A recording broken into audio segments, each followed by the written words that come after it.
Hi, my name is Kirsten, and this is Coke Talks. Today we have. Jewel Crutchfield. Okay.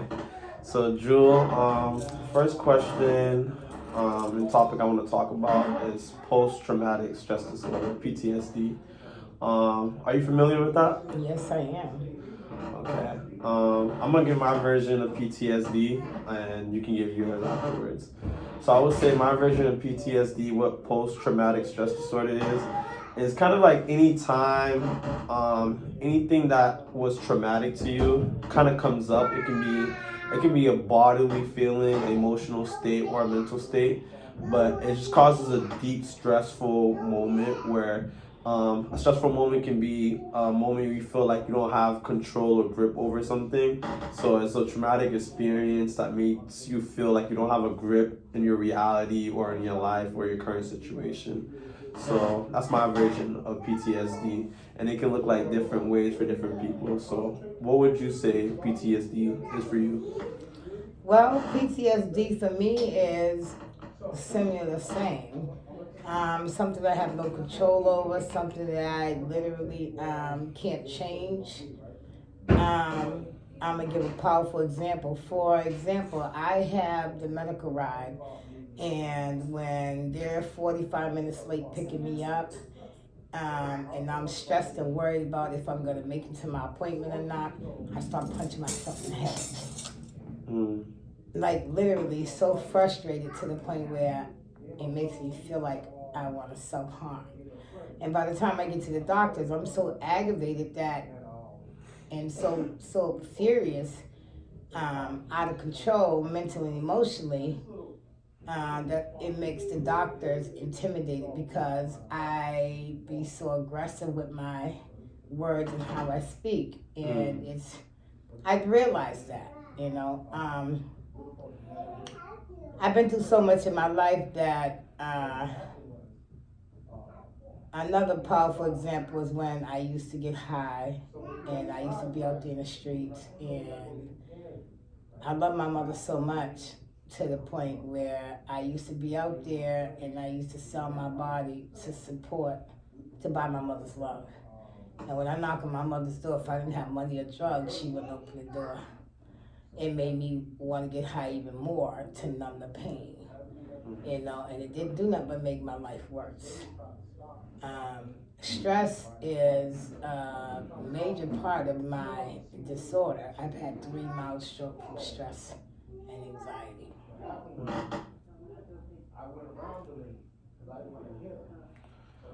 So how did that play affect in your life?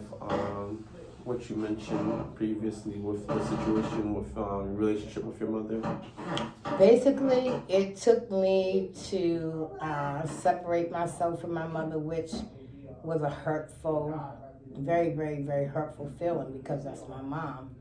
But uh, I had to separate myself from my mom and basically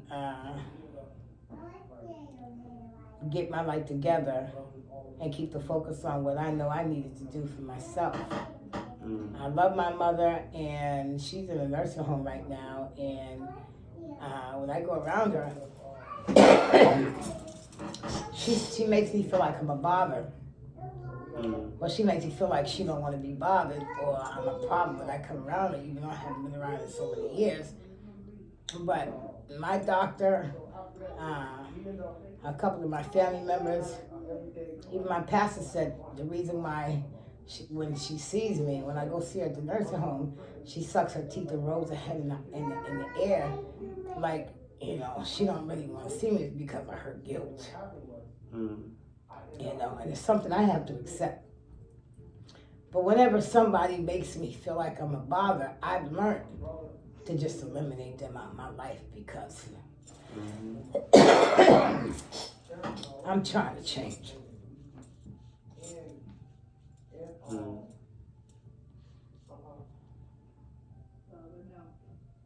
don't know. So what was like growing up with your mom like? What was your childhood like? Well, my childhood life was horrible because when I was 2 years old, and I just turned 55 October 14th, my father used to throw me in the closet. I was born in Mission Hill, and I remember like yesterday looking through that skeleton keyhole, watching my father beat my mother with a 2x4 this wide, this long, and not let me out the closet until my mother came back to selling her body when the arms line was up before they put it in the ground.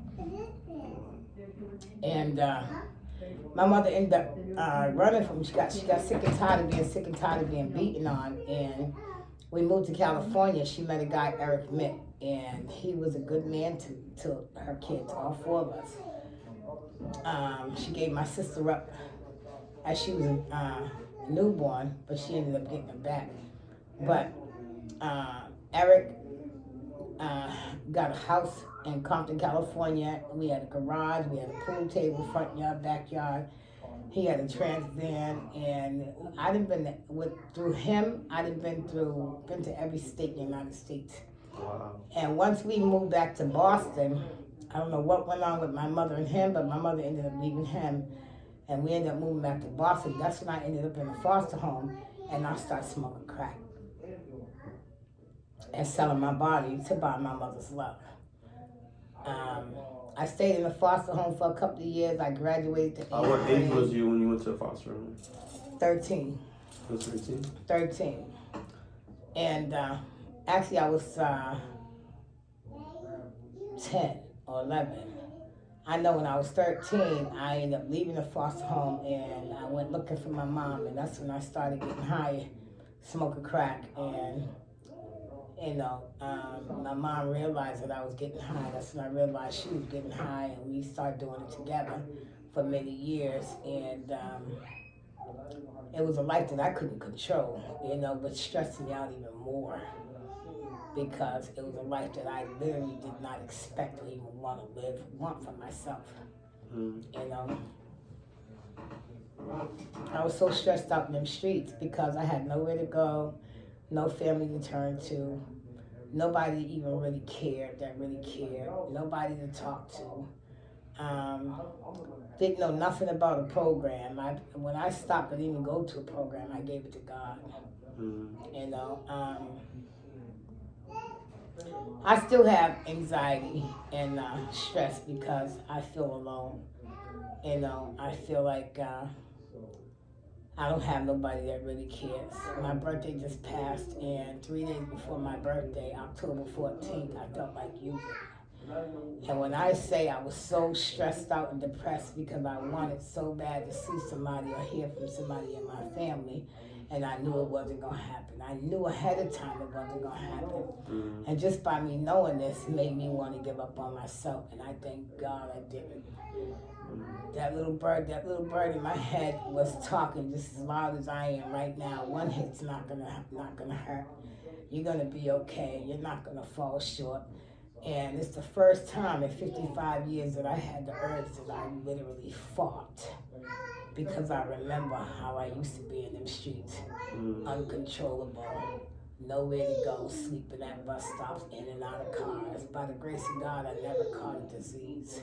I was never raped. I was never kidnapped. I was never beaten. I was never shot. I never ended up in the hospital behind that. Like, God has always been my savior, and I cried so much. I used to cry so much to the Lord. And now that I'm clean and I go to church every Sunday and I read his word, God has always been there for me, and he's still there. He placed my feet on solid ground. When I got sick and tired of being sick and tired, God says, ask and you will receive. And I asked God, only you know how hard and long I've been trying to stop. I can't do it on my own. You say, ask you will receive. And ever since then, I haven't used. He has given me the strength and the wisdom to say no.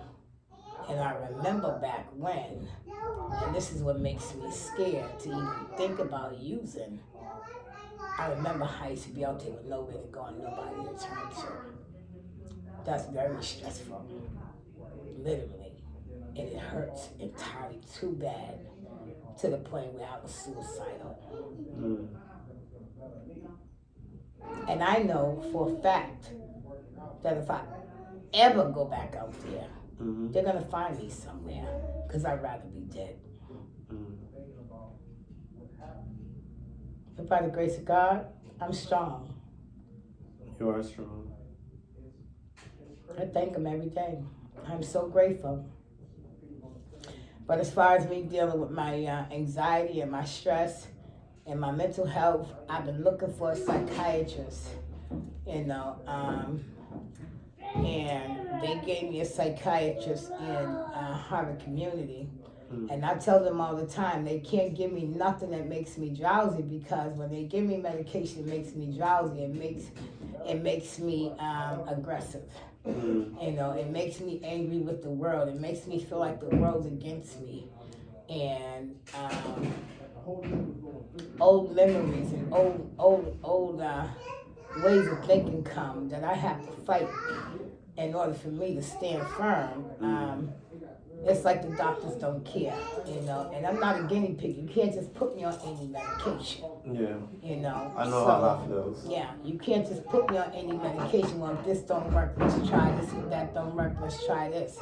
So the last time I seen a psychiatrist, I'm explaining this to her, and I always read the notes after I see a psychiatrist, or any doctor for that matter. And she put in her notes, the reason why I got arthritis in my thumbs is because of my fake nails.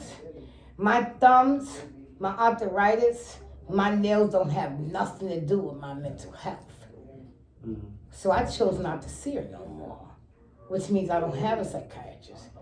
But through the Gavin Foundation, I explained to them that I haven't had a therapist in a long time, and I needed somebody to talk to, because I don't have nobody that I can let my stress and my worries out to, you know, or even get advice from. They helped me get a therapist that I see once a week. That's good. You know, and when I first started seeing her, she would sit there and listen and wouldn't give me no feedback, and I started to not see her anymore. But if there's no communication, if there's no understanding, if I don't explain to her what I'm expecting from her, how can I expect her to give me any feedback if she don't really know? So I sat down one day and I explained to her, you know, I can sit here and I can pour off my chest everything that I'm going through, everything that's stressing me out, everything that I'm worried about, everything that's bothering me mentally, emotionally. But if you don't give me no feedback and you just sit there and listen, I'd rather stay home and talk to the walls. I understand. I told the truth. Yeah. You know, and now when we talk, it's a we thing, not an I thing.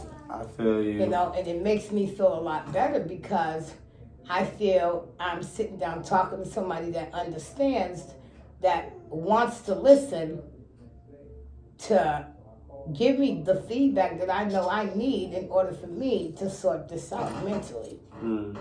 So we talk, you know, and like I said, I see her every Friday. You know, she's a nice person, but I'm just going through so much medical wise, to the point where I want to give up, but I can't. Yeah, you know you need it, but it's hard. I need it. Yeah, I'm not going nowhere, because like I ride by Molina Cash and Mass Ave, and I see all these people out here talking to stars and moons in the sky when it's clear blue, you know, or they're out there and, you know, they're sleeping on sidewalks, or, you know, even curled up in the corner, or sitting at a bus stop, things that I used to do when I was out there, and I just don't want that life no more. I thank God that I've come and fought so hard to get to where I'm at right now. And I just want to continue my journey. I don't ever want to look back. I don't ever want to look back. I'm not ever going to look back.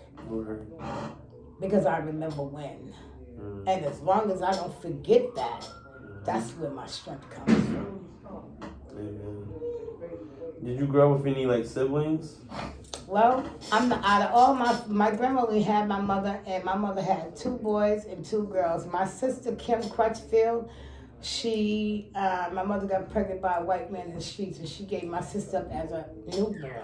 Wow. And my father's mother, Tony Anthony Crutchfield, Ann Hill took my sister and used to beat my sister with coat hangers, from what my sister said. My grandma used to beat her consistently. And my 2 brothers, Aaron and Tony, Tony's a police officer, and Aaron, I don't know what he is, but they both got nice jobs. And I used to argue with my mother because by us living under the same roof, and my mother, like when I come in my mother's house, my two brothers in their room, and if when I come in there, if I don't have the drugs and I got the money, my mother called a drug dealer, by my mother sending me to the door, and my little brother or my oldest brother, I used to argue with her all the time that I didn't want them to see me going to the door to buy the drugs. You know what I'm saying? Because it was bad enough that Blue Hill Lab, when they're on their way home, if they're on the bus or or even walking by, they see me standing out there trying to make money to sell my body, to make money to get drugs. They never knew. My mother never, my mother always pointed a finger at me. So basically, my two brothers and my sister, they look down on me like it's my fault. Little do they know, it's your mother teaches you a lot. My father used to have my mother selling her body. I learned that from my mother. I didn't know no better.